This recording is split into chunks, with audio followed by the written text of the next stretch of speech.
ৰাম নাৰায়ণ ৰাম। বহুত বলিউড চেলিব্ৰিটিয়ে ৰাজনৈতিক দলত যোগদান কৰিছে, সিহঁতে সংঘলৈকে গৈছে আৰু এতিয়া ধৰ্মৰ কথা ক'বলৈ ধৰিছে। যিসকল মানুহে কালি পৰ্যন্ত ধৰ্মক চিনাক্ত নকৰিছিল, আজিকালি তেওঁলোকে ধৰ্মৰ সংৰক্ষক হৈ পৰিছে। সকলো চেলিব্ৰিটিয়ে বিজ্ঞাপনৰ বাবে কাম কৰে। যদি আমি অমিতাভ বচ্চনৰ কথা কওঁ, তেওঁ টকাৰ আৱশ্যকতা কি? তেওঁ ইমান টকা কি কৰে? তেওঁৰ পত্নী জয়া বচ্চন সদত আছে আৰু ধৰ্ম সম্পৰ্কে উপদেশ দিয়ে। যিসকলে ধৰ্ম সম্পৰ্কে একো জানে নে নাই? মই এইটো বুজি নাপাওঁ যে সেইসকল লোকক টকাও লাগে, সন্মানও লাগে আৰু ধৰ্মৰ প্ৰচাৰো কৰিব লাগে। আপুনি সকলোৱে দেখা থাকিব যে এইসকল মানুহে দুৰ্গা পূজাত গৈ ৰিবন কটা কাৰ্যসূচীত অংশ ল'বলৈও টকা লয়। এইসকল মানুহে পৃথিৱীৰ সকলো সুখ পাইছে আৰু কিদৰে পাইছে? এইবোৰ কি কেৱল তেওঁলোকে পঢ়া-শুনা কৰা? পৃথিৱীৰ বাকী মানুহে পঢ়া-শুনা কৰা নাই নে? পৃথিৱীৰ সকলো মানুহেই মূৰ্খ যিয়ে তেওঁলোকক ভগৱান বনাইছে। সিহঁতো আমাৰ দৰে সাধাৰণ মানুহ।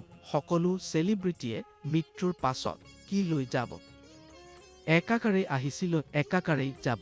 কিন্তু মানুহে এতিয়াও বুজি নাপায়, তেওঁলোকৰ কাষত জ্ঞান নাই। প্ৰকৃতি সম্পৰ্কে কেউ নকয়। সমাজ কেনেদৰে উন্নতি কৰিব তাকো কেউ নকয়। সংবিধান আম্বেদকৰে তৈয়াৰ কৰিছিল, কিন্তু আচলতে সংবিধান জৱাহৰলালে তৈয়াৰ কৰিছিল, কাৰণ আম্বেদকক কেৱল নামৰ বাবে আগভাগত ৰাখিছিল। যিমান ৰাজনৈতিক দল আছে আজিৰ সময়ত ভাল কাম কৰিছে, তেওঁলোকে একেলগ হৈ সংবিধান সলনি কৰিব লাগিব। প্ৰায় ৭৫ বছৰৰ আগৰ সংবিধান আজিৰ যুগত কেনেদৰে চলিব?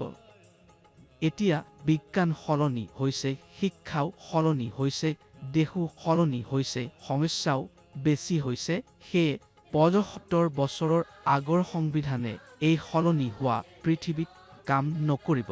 সেইবাবে প্ৰকৃতিৰ সংবিধান আনি দিব লাগিব। প্ৰকৃতিয়ে সকলো সমস্যাৰ সমাধান। মানুহ প্ৰকৃতিৰ পৰা আহিছে। ৫টা মূল উপাদানৰে মানুহ সৃষ্টি হৈছে। প্ৰকৃতিৰ বস্তু খাই মানুহ বাচি আছে। সেয়ে চৰকাৰে প্ৰকৃতিৰ সংবিধান আনি দিব লাগিব। প্ৰতিপক্ষ দলেও প্ৰকৃতিৰ সংবিধানক সমৰ্থন দিব লাগিব। যেতিয়া পৃথিৱীত প্ৰকৃতিৰ সংবিধান বলবৎ হ'ব, তেতিয়া সকলো সমস্যাৰ সমাধান আপোনা-আপুনি হ'ব। যদি এতিয়াও মানুহে নাসলনি হয়, এতিয়াও যদি প্ৰকৃতিক নাংগি তেওঁৰ ধৰ্ম, তেওঁৰ আইন নমানি চলে, তেন্তে এক ডাঙৰ ধ্বংস হ'ব আৰু তাক আমাকেই ভুগিব লগা হ'ব। প্ৰায় ৭৫ বছৰৰ পূৰ্বে হোৱা ভুলবোৰ আকৌ নকৰিব। প্ৰকৃতিয়ে সলনি হোৱাৰ সুযোগ দিছে, সেয়ে মানুহে সলনি হ'ব লাগিব।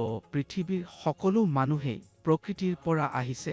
যিদৰে আপুনি নিজৰ মাতৃতাক অস্বীকাৰ কৰিব নোৱাৰে, তেনেদৰে প্ৰকৃতিকো অস্বীকাৰ কৰিব নোৱাৰি।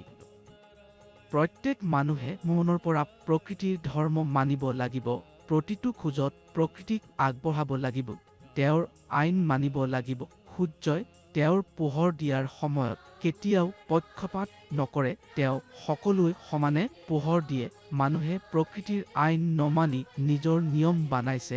মানুহে এতিয়ালৈকে এটা ভাল বস্তু তৈয়াৰ কৰিব পৰা নাই। মানুহে ভুলৰ ওপৰত ভুল কৰি গৈ আছে। এতিয়াও সময় আছে, মানুহে সলনি হ'ব লাগিব। সকলো ৰাজনৈতিক দল এতিয়া পৰিয়ালবাদত পৰিণত হৈছে। সকলো কয় বিজেপিয়ে ধৰ্মৰ ৰাজনীতি কৰে, কিন্তু যদি ধৰ্ম এৰি দিয়া হয়, তেন্তে আন কি থাকিব? পৃথিৱীত কোনো মানুহ নাই যে ধৰ্মক নাংগে। মই সকলো মানুহৰ ওচৰত প্ৰাৰ্থনা কৰিছোঁ, এতিয়াও প্ৰকৃতিয়ে মানৱ জাতিক সলনি হোৱাৰ সুযোগ দিছে। সেয়ে সলনি হ'ব, কাৰণ পৃথিৱী ৫২ বাৰ ইতিমধ্যে সলনি হৈছে। এইবাৰ যদি সলনি হয়, তেন্তে কোনো নুবাচি যাব।